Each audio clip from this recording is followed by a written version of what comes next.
아이들이나 젊은이들한테 우리 어른들이 싹수가 있다 이런 얘기를 많이 했습니다. 싹수가 있다. 안 좋은 말은 싹수가 노랗다. 그러면 안 좋은 거죠. 문제가 없다는 거죠. 근데 요즘은 제가 이런 표현을 별로 들어보지 못한 것 같습니다. 이때 싹이라고 하는 것은 어떤 일이나 사람이 앞으로 잘 될 것 같은 인세, 조짐, 징조 그런 걸 싹이다, 싹수다 그렇게 얘기를 합니다. 그런데 싹수하고 똑같은 뜻인데 아주 부정적인 의미를 담은 말이 있습니다. 우리가 TV에서 아마 그걸 많이 써서 아마 우리 특별히 아이들이 그 이야기를 많이 쓰는 거예요. 싸가지라는 얘기를 할 때가 있습니다. 싸가지 얘기 들어보셨습니까? 네, 싸가지는 다 알고 계십니다.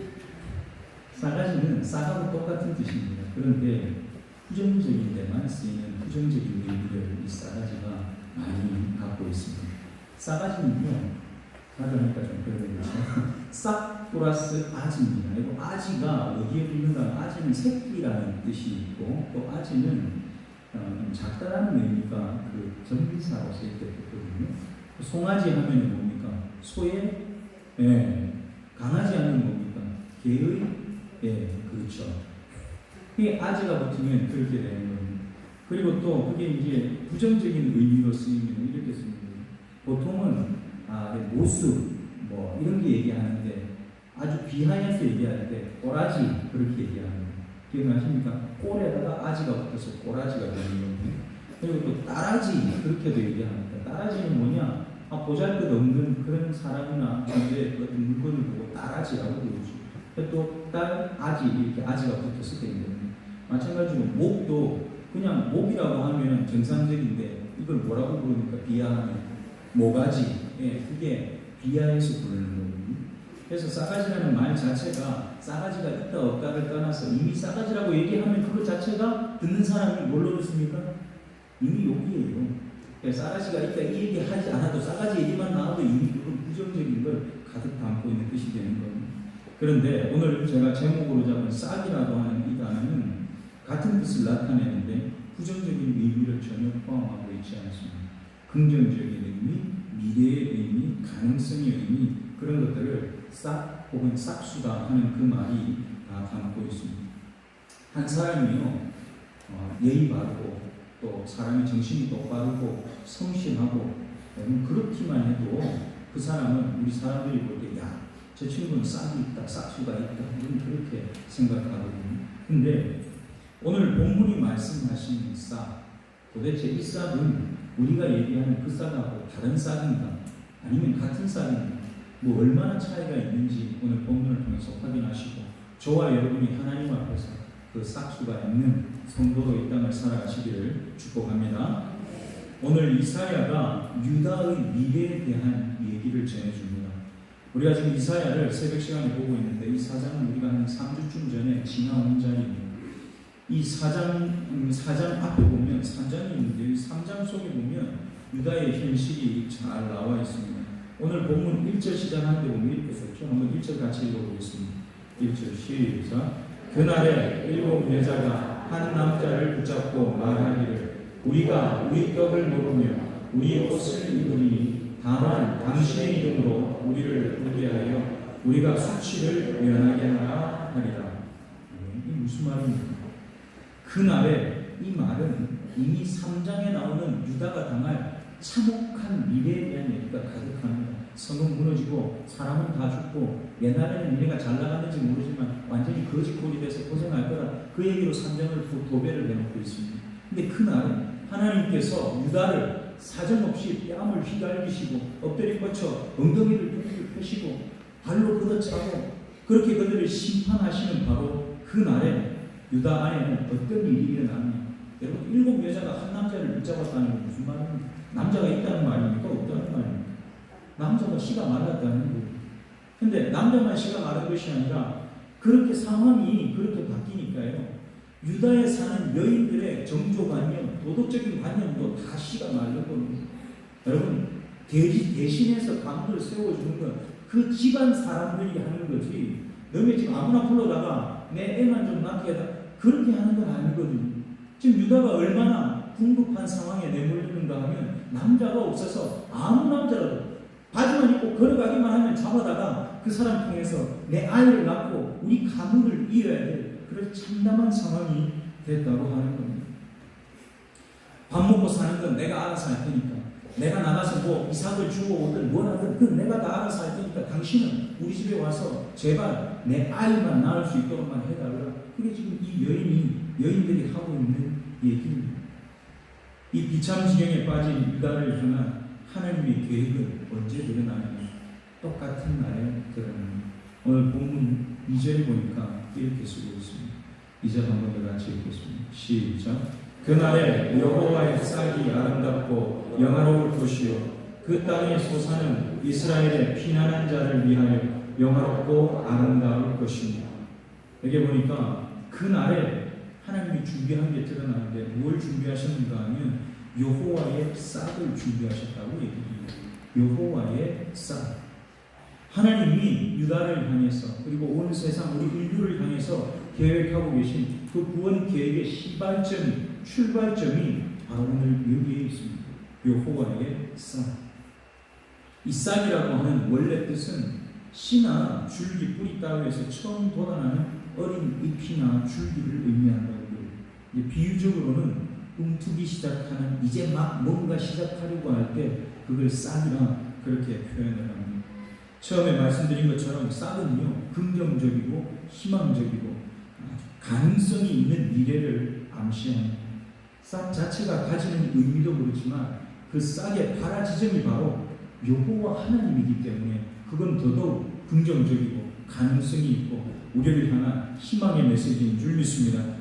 여호와의 싹이라고 할 때 이 여호와의 싹은 하나님께로부터 나온 싹이라는 겁니다. 이 싹이 뿌리가 어디냐? 바로 여호와 하나님이다. 그 말씀입니다.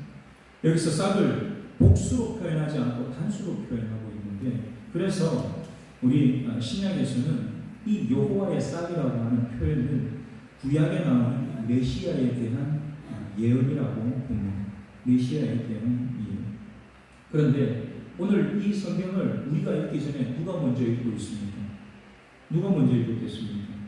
유다 사람들이 이사야를 통해서 귀로 듣고 써서 보관하고 자기들 성전에서 들었을 겁니다. 여러분 유대인들에게 지금 예수님이 하나님이 말씀하고 계신 여호와의 싹은 뭐냐 하면 지금 현재 유다에게 남겨져 있는 아주 소수의 사람들, 그게 여자들일 수도 있고 또 그 여자 7명에게 붙들려 있는 한 명 남자일 수도 있고 아주 보잘것없는 사람들을 의미하기 때문에 복수를 쓰지 않고 저는 단수를 썼다고 보고 그게 결과적으로는 700년 뒤에 누구를 의미한다고 했습니까? 바로 이 땅에 오실 예수 그리스도, 여호와의 싹 예수 그리스도, 그분을 의미하는 겁니다. 근데 하나님께서 여호와의 싹을 준비하셨는데 그 싹이 하늘에서 여러분 어느 공항이 제가 모르겠습니다. 국제공항, 우리나라가 아니라 다른 외국에 있는 국제공항을 가면요 하늘에다가 다 이 식물들을 다 심어놨대요. 하늘의 식물을 어떻게 심겠습니까? 벽을 세우고 그 벽에다가 화분을 다 꽂아요. 화분을 다 꽂아서 거기에다가 식물이 심는 화분을 자라나게 합니다. 여러분 그렇게 하늘에 붕 떠 있는 식물이 아니라 지금 하나님이 하시는 여호와의 싹은 이 땅에서 열매를 맺어야 하는, 이 땅에서 결실을 맺어야 하는 씨인 겁니다. 그래서 3절에 이 얘기를 하시죠. 2절 중간에 이렇게 얘기하셨죠. 2절 중간에 보면 그 땅의 소산은 이스라엘의 피난한 자를 위하여 영화롭고 아름다울 것이다. 여러분 이 땅에 그 땅의 소산 어느 땅을 얘기하는 걸까요?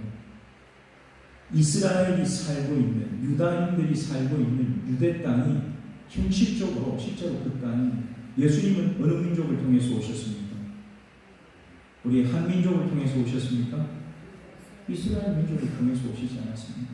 그 민족을 통해서 오시게 되는 예수 그리스도. 그가 그 땅의 소산이 열매가 또는 되는 거예요. 하나님께서는 싹을 준비하시고 그 싹이 이 땅에서 열매를 맺는데 이스라엘을 통해서 예수 그리스도라고 하는 열매로 이 땅에 주어지는 겁니다. 여러분 싹이 자라나는 땅은 바로 예루살렘이고 하나님의 임재가 있는 시온, 거기가 바로 그 싹이 자라는 땅이 되는 겁니다. 여기서는 시작이 아니라 열매, 즉 결과물이 있는 곳이 바로 시온이 됩니다. 하늘에서부터 태동된 그 구원의 역사가 이 땅에서 열매를 맺게 됩니다. 소산이라고 하는 단어를 제가 문장을 찾아보니까 이렇게 써놨더라고요. 소산은 열매를 의미합니다. 열매. 그리고 또 다른 말로는 자손, 후손, 사람을 의미합니다. 역사적으로는 예루살렘에서 예수 그리스도라고 하는 열매가 먼저 나왔죠. 그런데 결국은 그 열매를 온 세계가 다 같이 먹습니다. 예루살렘만을 위한 열매가 아니라 온 세상을 위한 열매가 바로 예수 그리스도가 되어주셨다는 겁니다. 예수님은 벌써 2000년 훨씬 전에 이 땅에 오셔서 구원 역사를 다 이루시고 하늘 보좌로 올라가셨습니다. 그럼 우리는 어떻게 하면 되겠습니까? 이제 그 열매와 싹은 더 이상 이 땅에 없습니까? 여러분, 이 땅의 싹과 또 소산으로 주어주셨던 예수 그리스도가 우리 안에 살아계신 줄 믿습니다. 여러분, 그 소산, 예수 믿는 사람다운 언행의 열매, 그걸 우리에게 요구하시는 겁니다. 우리 안에 예수 그리스도가 심겨져 있다면 우리 입을 통해서 누가 나와야 되겠다는 얘기입니다. 예수 그리스도가 나와야 됩니다. 콩 심은 데 뭐가 납니까? 콩 심은 데 팥나는 일이 가끔 있죠. 콩 심었더니 팥이 나는 경우 보셨습니까? 그런 일은 없습니다. 콩 심은 데는 콩이 나는 것이 정상이고 팥이 심은 데는 팥이 나는 게 정상입니다. 우리가 살아가는 삶의 자리에 저와 여러분에게서 나오는 걸 보면 내 안에 뭐가 있는지를 알 수 있습니다. 예수 그리스도가 우리에게 싹으로 주어지고 그가 우리의 소산이라고 얘기하는데 진짜 우리의 싹이고 소산이 맞다면 우리를 통해서 나오는 것도 예수 그리스도예요. 예수 그리스도이어야 그게 정상적인 하나님이 하고 있는 구원 역사 농사라는 얘기입니다. 만약에 그렇지 않다면 우리는 지금 잘못된 밭이고 엉뚱하게 농사 짓고 있는 밭이 되는 겁니다. 여러분, 하나님이 준비하신 이 구원 역사가 이 땅에서 열매를 맺어야 되는 이유를 오늘 본문에는 이렇게 썼습니다. 아까 읽었던 2절 뒤에 보면 이스라엘의 피난한 자를 위하여 그 땅에 소산이 있는 겁니다. 이 땅에 이스라엘의 피난한 자를 위하여. 이스라엘의 피난한 자는 어떤 사람이냐? 3절을 한번 같이 봅니다. 3절입니다. 시작. 시온에 남아 있는 자, 예루살렘에 머물러 있는 자, 곧 예루살렘 안에 생존한 자 중 기록된 모든 사람은 거룩하다 칭함을 얻으리니. 아멘. 여기 보니까 시온에 남아 있는 자, 예루살렘에 머물러 있는 자, 곧 예루살렘 안에 생존한 자, 전부 다 이게 우리말에는 다 능동태로 되어 있습니다. 내가 살아남았고, 내가 머물러 있고, 내가 남아 있는 자가 된 겁니다. 그런데 제가 이걸 원문을 보니까요, 원문은 전부 다 수동태로 되어 있습니다. 어떻게 되어 있느냐? 제가 읽어보면 이렇게 되어 있는 겁니다. 하나님께서 남기시고, 하나님께서 머물게 하시고, 하나님께서 생존하게 하신 사람.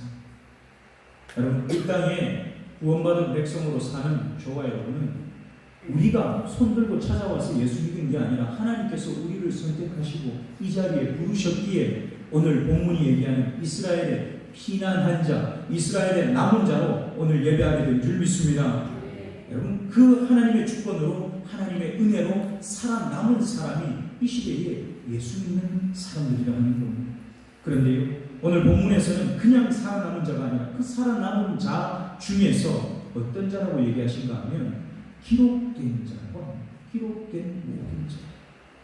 우리가 기록하는 것이 아니라 하나님께서 내 이름을 기록해 놓으신 그 사람이 하나님의 선택을 입고 하나님이 이 땅에 남긴 사람으로 이 땅의 삶을 살게 된다는 겁니다. 여러분, 이 땅에서 하나님께서 우리를 위해서 준비한 소산을 먹는 사람에게 가장 영광스러운 호칭이 하나가 있습니다. 오늘 본문 4절 보니까 3절 뒷부분에 보니까 이렇게 쓰고 있네요. 4절 뒷부분 제가 한번 읽겠습니다. 기록된 모든 사람은 거룩하다 칭함을 얻으리니. 어떻게 칭함을 얻는다고요? 거룩하다. 여러분, 이 거룩하다라고 하는 이 칭호는요, 거룩하다라는 칭호를 얻지 못하는 사람은 천국에 들어갈 수가 없습니다. 의롭다 하는 그 얘기가 거룩하다라고 하는 말과 동일한 표현이라고 보시면 좋겠습니다. 하나님께서 우리를 거룩하다, 의롭다 하실 때에 그 의로움 때문에 우리에게 믿음, 그 믿음으로 우리가 천국 가는 열쇠를 지게 되는 줄 믿습니다. 하나님의 은혜를 받은 자가 통과해야 될 과정이 그 다음부터 나오는데 통과할 과정이 이런 과정입니다. 본문 4절에 보니까 이렇게 썼습니다. 한번 같이 읽습니다. 시작. 이는 주께서 심판하는 영과 소멸하는 영으로 시온의 딸들의 더러움을 씻기시며 예루살렘의 피를 그 중에서 청결하게 하실 때가 되리라. 아멘. 이미 하나님의 은혜를 받은 사람인데 뭐 통과해야 될 게 또 없으면 좋겠는데 통과할 게 있습니다. 근데 그 통과의 오늘 본문을 보니까 뭐냐면 심판이고 소멸이고 더러움을 씻어내는 것이고 피를 청결하게 하는 것입니다. 목욕을 한 1년 만에 혹시나 한번 이렇게 가보시는 분은 좀 잘 알 수 있을지 모르겠습니다. 1년 만에 한번 목욕하면 목욕탕 가서 물에 얼마나 오래 불리고 얼마나 빡빡 밀어야 되는지 아시죠? 오늘 많은 분이 아는 표정이시죠? 1년에 가시는 분은 없겠죠. 여러분, 우리 몸에 더러운 것이 많으면 많을수록 특별히 우리 기름때 묻히고 일하시는 분들은 그 기름때가 웬만해서 안 벗겨집니다. 그거 벗겨내려면 엄청나게 그냥 문질러야 되고 특별한 걸 뭘 써야 되고 하여튼 온갖 내 방법을 다 강구해야 그 손가락 사이에 이 손톱 밑에 낀 그 기름때가 빠지거든요. 매일매일 그걸 해야 돼요. 근데 저와 여러분이 사는 삶이 오늘 유다인들이 이 유대가 하나님 앞에 사는 삶이 늘 그 기름때를 손가락 사이에 가득 끼우고 묻히는 삶. 여러분 그렇게 사는 사람은 열심히 사느라 그렇지만 우리는 열심히 사느라가 아니라 그 열심히 하나님을 향해서 열심히 아니라 나를 향한 열심히 사는 삶에서 매일매일 그 기름때를 벗겨내지 않으면 안 되는 것이 우리의 처지와 형편이라고 하는 겁니다. 여러분 이미 예수님 때문에 저와 여러분은 그 빼앗긴 능력을 우리에게 주신 줄 믿습니다. 예수를 믿을 때 이미 저와 여러분은 여기에서 얘기하는 심판을 다 통과했어요. 소멸을 통과했어요. 깨끗하게 씻기는 걸 통과하셨어요. 다 통과해서 예수 믿은 사람이 됐다 그 말입니다. 그런데 다 통과해서 됐는데 왜 그걸 다시 또 다 묻히고 사는 삶을 계속 산다는 겁니다. 하나님께서 우리에게 그래서 요구하는 게 뭐냐? 내가 너 구원해 줬잖아. 그러니까 이제는 그 구원받은 것에 합당한 삶, 내가 너 그 거룩하게 만들어내기 위해서 어려운 일도 그냥 네 옆에 있도록 두고 너 힘들게 하는 사람도 옆에 있도록 두고 하는 거니까 정신 똑바로 차리고 그것 때문에 네가 갖고 있는 거룩함을 회복하고 살아라. 그게 하나님께서 저와 여러분에게 해주시는 말씀입니다. 오늘 하나님은 유대를 그렇게 심판하시고 그들을 그렇게 깨끗하게 씻겨내는 중이시라고 말씀을 하십니다. 여러분 이런 경험이 있는 사람만이 이 땅에서 거룩함을 연습하고 살아가는 행복함을 아는 사람이 되는 겁니다. 아 예수님 때문에 내가 구원받은 그 감격이 있는데 그 감격만으로 사는 게 아니라 하나님께서 그 일 하시는 이유가 아 나보고 정신 차리라는 거구나, 나보고 힘내라고 하시는 거구나, 나보고 지금 이 길로 가자고 하시는 거구나, 그걸 알아듣는 사람. 여러분 그런 신앙생활을 하지 못하면 신앙생활에 재미가 없어요. 주일에 와서 설교 들어도 무슨 말인지 도무지 귀에 들어오지가 않아요. 하나님께서 저와 여러분에게 함께 하시는 그 삶의 그림이 우리 눈에 보이고 내 손에 잡히고 그래서 말씀을 드리면 아 그렇지 그게 그런 거야 라고 알아지는 복을 누리시기를 축복합니다. 하나님께서요 저와 여러분을 이렇게 깨끗하게 씻기시는 삶을 살게 하시는데 준비하신 게 있어요. 그것 말고 우리를 위해 준비하신 게 오늘 본문 5절에 보니까 이렇게 얘기를 했습니다. 5절 한번 더 같이 읽습니다. 시작. 여호와께서 거하시는 온 시온산과 모든 지폐 위에 낮이면 구름과 연기 밤이면 화염의 빛을 만드시고 그 모든 영광 위에 덮개를 두시며. 아멘. 5절에 보니까요 여호와께서 거하시는 시온산이라는 표현이에요. 여러분 여호와께서 거하시는 시온산은 어디입니까? 이스라엘 가야에 있는 거기에만 그러면 하나님이 계십니까? 아닙니다. 성경이 시온을 얘기할 때는 그 시온은 말씀이 그곳을 통해서 선포되는 자리 바로 성전을 얘기하는 겁니다. 여러분 하나님께서 이 성전 가운데 좌정하신 줄 믿습니다. 우리가 예배드리는 이 교회가 하나님께서 좌정하시는 시온산이라는 겁니다. 그래서 교회만 오면 된다 제가 아니라고 말씀드렸죠. 오늘 본문에서는 교회만 오는 걸 얘기를 하는 게 아니에요. 그 시온산에 오면 뭐가 있는가 하면 잘 보세요. 5절에 그 시온산과 뭐가 하나 더 나오냐면 모든 집회 위에 그 두 가지가 표현이 됩니다. 이 시대의 집회는 뭐 하는 거냐? 사람들을 불러 모으는 거죠. 뭐 하려고 불러 모으겠습니까? 전달하려고, 의논하려고, 같이 얘기하려고, 같이 제사 드리려고 불러 모으는 겁니다. 여러분, 하나님께서 저와 여러분을 이 자리에 불러 모으실 때 우리의 귀가 열려지고 마음이 열려지고 불러 모아서 말씀하시는 하나님이 보이고 들리는 복을 누리시기를 축복합니다. 교회에 오고 그곳에서 하는 말씀이 들릴 때에 여러분, 하나님이 살아계신 거룩한 경험이 이곳에서 이루어질 줄 믿습니다. 여러분, 그 경험이 있는 사람이 저 밖에서도 승리하고 사는 거예요. 교회 오셔서 실컷 잘 자고 집에 가시면 여러분, 내가 뭐 어떻게 하나님 백성답게 살 걸 어디에 가지고 갈 수가 있겠습니까? 피곤한 걸 깨우시고 여러분, 자지 마시고 편한 자세로 주무시면 안 돼요. 교회 와서는 정신을 똑바로 차리고 허리를 꼿꼿이 세우시고 하나님 오늘 나에게 뭘 요구하시는 거, 내가 구원받았다고 하는 게 어떤 모양인가 하는 걸 잘 들으셔야 된다는 말이에요. 그래야 여러분이 살고 우리 생초교회가 살고 우리 때문에 누가 삽니까? 이 생초지역이 다 사는 겁니다. 생초지역이 다 죽었어도 생초교회가 살아있으면 이 지역이 살아있는 거예요. 그런데 생초지역이 아무리 잘 나가는 것 같아도 생초교회가 죽어있으면 이 지역은 다 죽은 지역이라고 말입니다. 여러분이 그래서 중요하다는 겁니다. 여러분, 하나님이 여러분을 왜 부르셨는지, 우리 속에 주신 싹과 소산을 통해서 누구를 복되게 하기를 원하시는지 여러분, 눈 크게 뜨고 잘 보시기를 축복합니다. 눈에 보이는 교회, 예배, 찬양, 기도, 성경 공부하는 자리, 그 모든 자리는 하나님께서 저와 여러분을 거룩하게 만들기 위해서 준비하신 자리입니다. 그 자리에 와서 듣고 보고 부르고 기도하고 같이 부르고 뭘 해야 그 속에서 여러분이 체득하는 게 있으십니다. 여러분, 학교에서 선생님 말 눈 똑바로 뜨고 잘 들었다고 해서 집에 가면 저절로 다 기억납니까? 제가 요즘 공부를 엄청 열심히 하고 있는데 아무리 들어도 기억이 안 나요. 예? 웬만큼 들어서 기억이 안 난다니까요.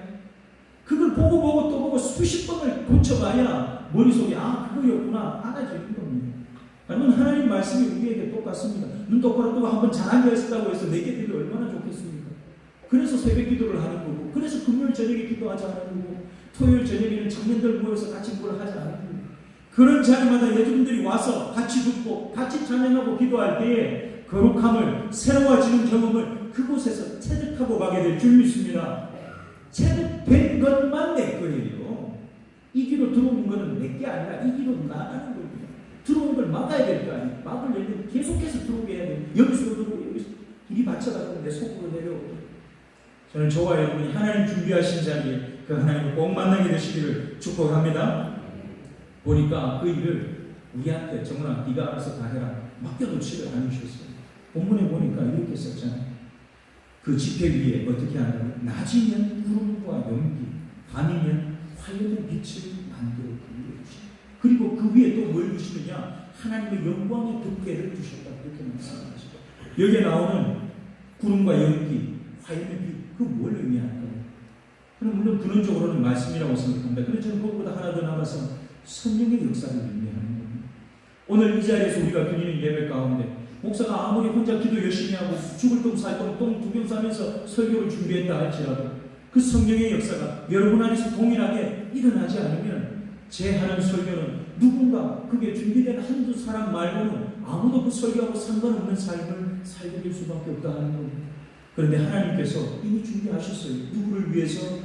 저만 위해서 아니고 여러분을 준비 위해서 그 화염의 빛과 구름과 연기를 준비하시고, 여러분이 그 구름과 화염빛 속에 있는 하나님의 역사를 내 것으로 만들려 하는 그 열심을 가지고 하나님 앞에 있기만 하면 그걸 여러분 걸로 주시기 위해서 하나님이 지금 일하고 계신다 하는 겁니다. 오늘 본문에 보면 마지막 절에 마지막 부분에 영광의 덮개를 덮으신다 했는데 우리는 이런 표현을 많이 하잖아요. 하나님께 영광을 올려드립니다. 하나님 영광을 받으시옵소서. 여러분, 하나님이 우리가 영광 주면 받고 안 주면 안 받고 그런 분입니까? 오늘 성경을 보니까 그 영광은 누가 우리에게 베풀어 주시는 겁니까? 누가 베풀어 주시는 겁니까? 하나님께서 그 영광의 덮개를 우리 드리는 예배 위에, 여러분이 하게 되는 봉사 위에, 우리가 하는 성경 공부 그 위에 하나님이 임재하시고 영광의 덮개를 덮어주시는 거라 그렇게 말씀하시는 겁니다. 그 영광은 우리가 우리 걸로 누리고 그 영광 속에서 하나님의 영광을 받으십시오. 우리가 한 게 아무것도 없습니다. 그렇게 고백을 드리는 겁니다. 그 하나님의 영광의 덮개가 저와 여러분의 삶 안에 우리 교회에 가득하기를 축복합니다. 도대체 우리가 뭐길래, 도대체 저와 여러분이 뭐길래 굳이 별것도 아닌 우리를 선택하셔서 예수님 보혈로 깨끗이 씻으시고, 그것도 부족해서 이 땅을 지나는 동안에 그 순례의 여정 동안에 그 거룩함을 연습하고 체득하고 살도록 저와 여러분을 우리에게 이 교회와 이 교회 안에서 하는 많은 예배 자리 모임들을 허락해 주셨습니다. 하나님께서 우리를 거룩하게 하시고 우리에게 영광의 덕배를 덮어주신 것, 그 사실 앞에 감사의 삶을 살아내는 저와 여러분이 되기를 간절히 소원합니다. 오늘 마지막 절에 보니까 하나님께서 준비한 것이 한 가지가 더 있습니다. 6절 한번 마지막 같이 읽겠습니다. 시작. 또 초막이 있어서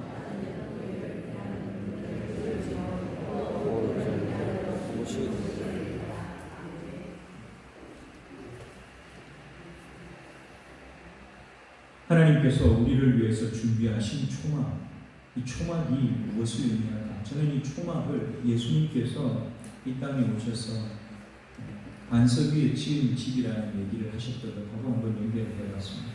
아, 그렇구나. 우리에게 초막이 될 수 있는 것, 우리가 흔들리지 않고 피난처를 찾고 그 속에서 희망을 볼 수 있는 유일한 한 가지, 그걸 하나님이 우리에게 주시는 말씀이구나 하는 생각을 하게 되었습니다. 여러분, 성령께서 우리 안에 행하시는 그 일에 인도함을 받고, 여러분 그 인도를 따라서 이곳에서 저와 여러분이 듣는 말씀이, 제가 준비한 말씀이 저 자신에게, 여러분이 듣는 말씀이 여러분에게 초막이 되기를 간절히 소원합니다.